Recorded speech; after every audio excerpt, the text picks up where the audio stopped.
ഈശോയെ നന്ദി, ഈശോയെ സ്തുതി. എൻ്റെ പേര് ക്രിസ്റ്റീന അഗസ്റ്റിൻ. ഞാൻ തലയോലപ്പറമ്പിൽ നിന്ന് വരുന്നു. സെൻറ്റ് ജോർജ് ഇടവകയിൽപ്പെട്ട ആളാണ്.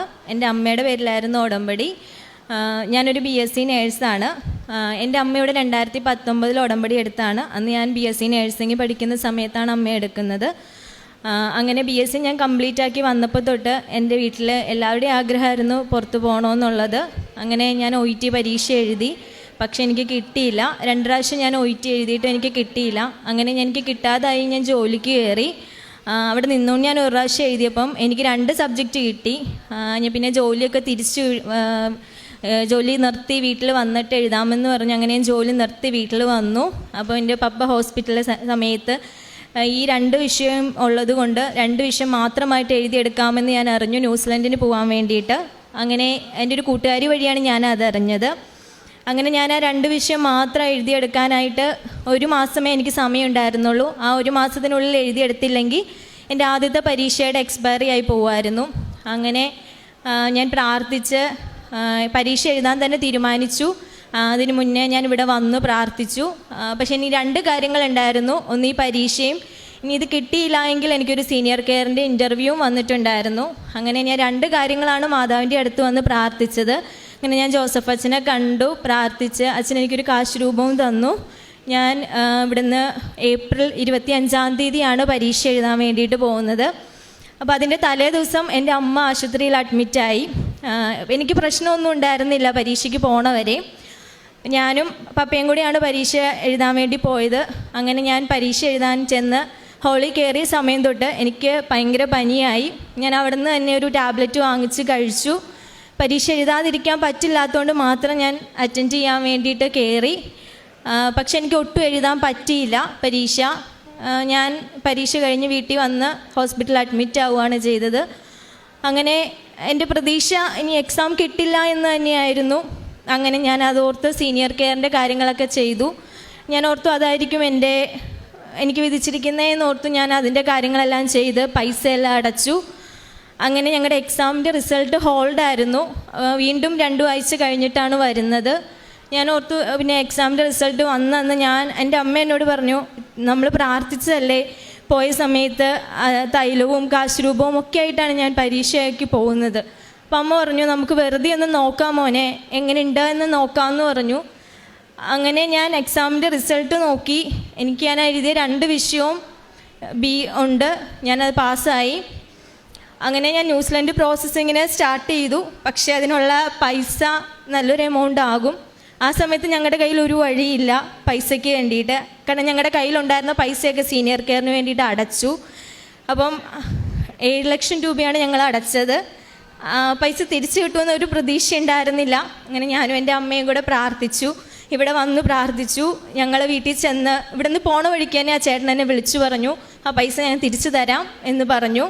അങ്ങനെ എനിക്ക് ആ പൈസ തിരിച്ച് ലഭിച്ചു. 1 രൂപ പോലും ഇല്ലാതെ എനിക്ക് ആ ചേട്ടൻ തിരിച്ചു തന്നു. അതിനുശേഷം പ്രോസസ്സിങ് തുടങ്ങിയെങ്കിലും അതിനൊരു 13 ലക്ഷം രൂപയാകും. അത്രയൊരു പൈസ ഞങ്ങളെ കൊണ്ട് ഈ സമയത്ത് എടുക്കാൻ പറ്റില്ലായിരുന്നു. അങ്ങനെ ഞങ്ങൾ വിഷമിച്ചിരുന്നപ്പോൾ എൻ്റെ അമ്മയുടെ അപ്പൻ അമ്മയുടെ വീടിൻ്റെ ആധാരം ആങ്ങളയുടെ പേരിലാണ്. അത് തന്ന് സഹായിക്കാമെന്ന് അമ്മയുടെ ആങ്ങളെ സമ്മതിച്ചു. അങ്ങനെ എനിക്ക് അതും ലഭിച്ചു. ഞങ്ങളത് വെച്ച് ലോൺ എടുത്തു. അങ്ങനെ ഞാൻ എൻ്റെ പ്രോസസ്സിങ് സ്റ്റാർട്ട് ചെയ്തു. പക്ഷേ എൻ്റെ ആദ്യത്തെ സ്റ്റെപ്പ് എന്ന് പറയുന്നത് CGFNS ആയിരുന്നു. അത് സ്റ്റാർട്ട് ചെയ്തപ്പോൾ എൻ്റെ രജിസ്ട്രേഷൻ്റെ കാര്യം പറഞ്ഞ് എനിക്കൊരു ഇഷ്യൂ ആയി. മുന്നോട്ട് പ്രോസസ്സിങ് പോകാതെയായി. അങ്ങനെ റിപ്പോർട്ട് വരുന്നില്ല. എന്നേക്കാൾ കഴിഞ്ഞ് ചെയ്ത എൻ്റെ എല്ലാ കൂട്ടുകാരികൾക്കും റിപ്പോർട്ട് ലഭിച്ചു. അങ്ങനെ ഞാൻ അവസാനം ശരിക്കും തകർന്നു. ഇത്രയും പൈസയെല്ലാം കൊടുത്തിട്ട് ഞാൻ ഓർത്ത് ഇനി പോകാൻ പറ്റില്ല എന്ന് വിചാരിച്ച സാഹചര്യമായിരുന്നു. അങ്ങനെ ഞാനൊരു ദിവസം ഇവിടെ വന്ന് എൻ്റെ അമ്മയും ഞാനും കൂടെ വന്ന് ഇവിടെ നിന്ന് കരഞ്ഞ് പ്രാർത്ഥിച്ച് തിരിച്ച് ചെന്ന് ഞാനൊരു ഡേറ്റ് ഇട്ടിട്ടാണ് പോയത്. ഇവിടെ നിന്ന് ഓഗസ്റ്റ് 14-ാം തീയതി. അങ്ങനെ ഞാനിവിടെ നിന്നൊരു ഡേറ്റ് ഇട്ട് പോയി.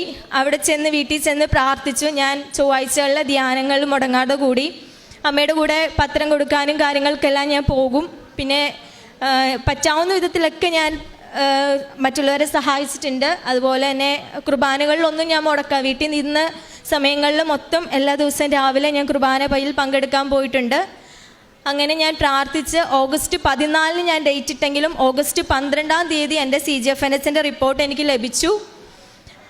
അതിനുശേഷമുള്ള കാര്യങ്ങളും ഡിസിഷൻ ലെറ്റർ ആയാലും എല്ലാവരുടെയും സമയമെടുത്തു. അന്ന് ഞാൻ ഡിസംബർ 22 അവിടെ അവധി തുടങ്ങുമെന്ന് അറിഞ്ഞു. അപ്പോൾ അറ്റ്ലീസ്റ്റ് എനിക്കൊരു കേസ് മാനേജറിന് കിട്ടണമായിരുന്നു. എന്നാൽ മാത്രമേ നമ്മുടെ DL അവർ എടുത്തെന്നെങ്കിലും നമുക്ക് പറയാൻ പറ്റുള്ളൂ. അത് എനിക്ക് ഡിസംബർ 12 ആയപ്പോൾ എനിക്ക് DLൻ്റെ കേസ് മാനേജറിനെ കിട്ടി. പക്ഷേ എങ്കിൽ പോലും എനിക്ക് അവധി ആയതുകൊണ്ട് എൻ്റെ DL എനിക്ക് അപ്രൂവായി കിട്ടിയില്ല.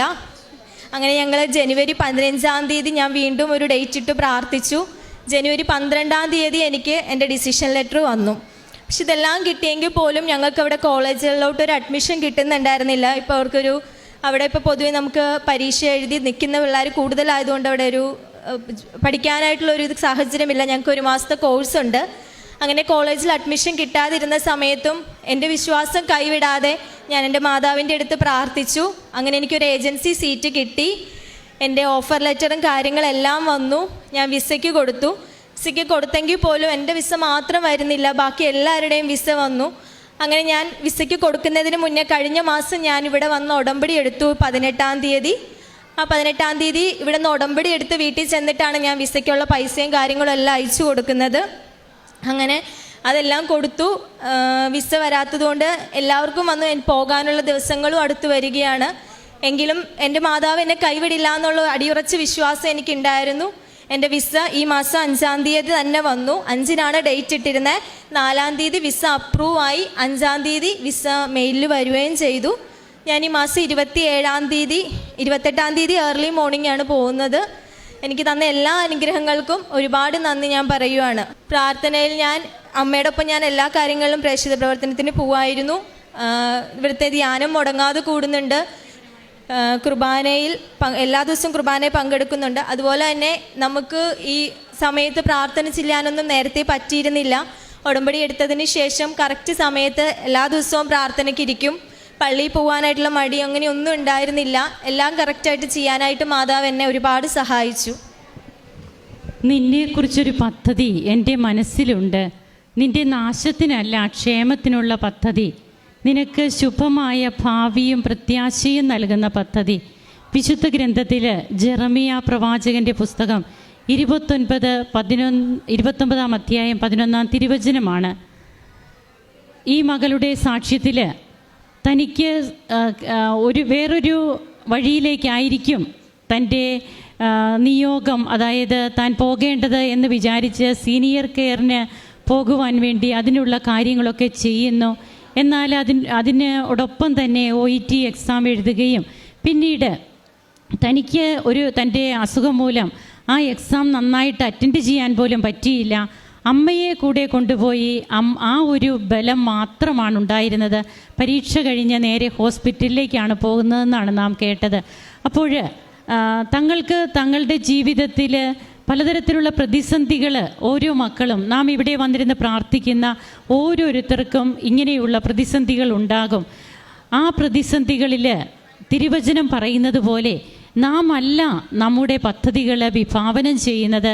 ഒരു സ്വർഗീയ തമ്പുരാൻ നമുക്കുണ്ട്. ദൈവത്തിൻ്റെ പദ്ധതികളെ നമ്മുടെ ജീവിതത്തിൽ നടക്കുകയുള്ളൂ. നാം വെച്ച നിയോഗമായിരിക്കില്ല ചിലപ്പോൾ സാധിക്കുക. അപ്പോൾ തമ്പുരാനാണ് അറിയാവുന്നത് എന്താണ് നമുക്ക് ഏറ്റവും കൂടുതൽ ആവശ്യമെന്ന്. അതനുസരിച്ച് പോകുവാനുള്ള ഒരു മനസ്സിന് വേണ്ടിയിട്ടാണ് നാം പ്രാർത്ഥിക്കേണ്ടത്.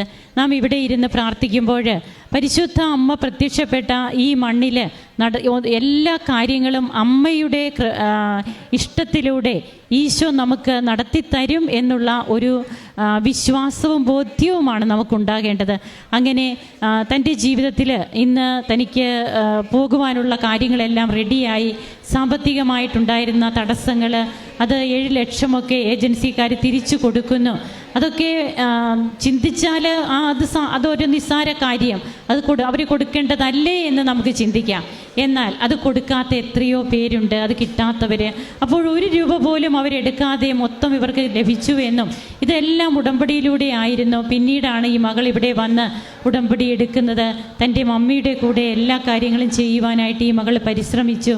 ഇന്ന് ഈ കുടുംബത്തെ അനുഗ്രഹിച്ച് ഇവിടെ വന്ന് സാക്ഷ്യം പറയുവാനായിട്ട് കൃപ നൽകിയ നല്ല ദൈവത്തിന് നമുക്ക് കരങ്ങളടിച്ച് നന്ദി പറയാം.